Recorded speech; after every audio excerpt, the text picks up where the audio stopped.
Class 10th के exam के बाद सबसे बड़ा सवाल ये होता है अब कौन सा सब्जेक्ट चूज करें। और सबसे बड़ी टेंशन ये होती है अगर ये सब्जेक्ट लिया तो आगे करियर क्या बनेगा।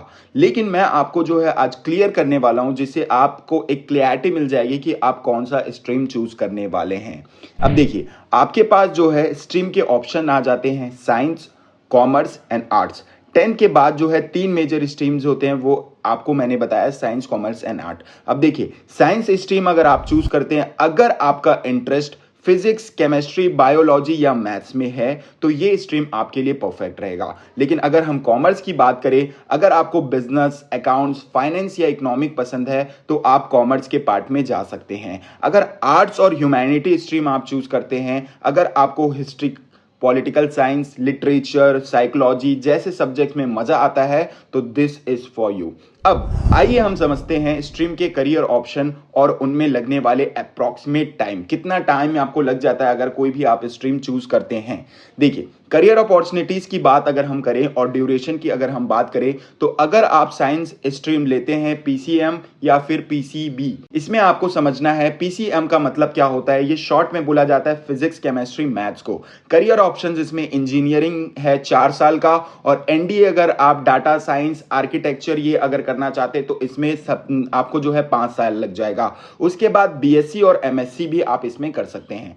पीसीबी में आप क्या कर सकते हैं, फिजिक्स, केमिस्ट्री, बायो जिसे हम कहते हैं। करियर ऑप्शन इसमें जो है आप डॉक्टर बन सकते हैं, जिसमें आपको एमबीबीएस करना पड़ेगा, जिसमें आपको 5.5 साल का टाइम लग जाएगा, और बीडीएस, नर्सिंग, लैब टेक्निकल और यहाँ पे बीएससी इन बायोलॉजी भी आप कर सकते हैं। अगर पीसीएमबी की अगर बात करें तो ये चारों सब्जेक्ट है, इसमें आपको क्या मिलेगा, मैक्सिमम फ्लेक्सिबिलिटी मिलता है। You can go for both medical and non medical fields. उसके बाद अगर हम लोग टाइम रिक्वायरमेंट की बात करें तो इसमें आपको जो है 3 साल से लेकर के 6.5 साल तक लग सकता है, depending on the course.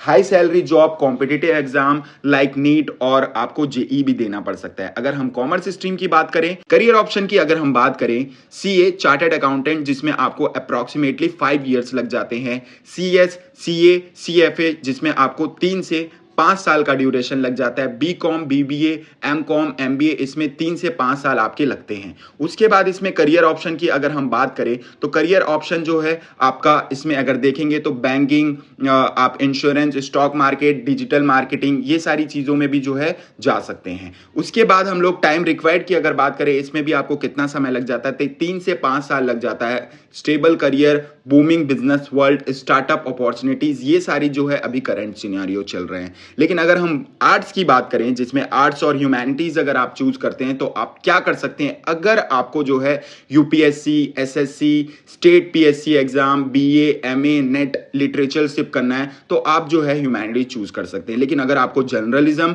Law, 5 साल का जो है आपका बीए एलएलबी का कोर्स है, साइकोलॉजी हो गया, डिजाइनिंग, होटल मैनेजमेंट, एनजीओ का काम करना है, तो टाइम रिक्वायर्ड है इसमें 3 से 6 साल आपको लग जाता है, तो आप ये ऑप्शन भी चूज कर सकते हैं। Strong scope in civil services, अगर मैं आपको शॉर्ट में बताना चाहूं, आप अगर गवर्नमेंट जॉब्स के लिए प्रिपरेशन कर रहे हैं तो आप आर्ट्स एंड ह्यूमैनिटीज लेकर के जो है पढ़ सकते हैं। इसके जो सिलेबस होते हैं वो आपको हेल्प करेंगे कॉम्पिटिटिव एग्जाम में।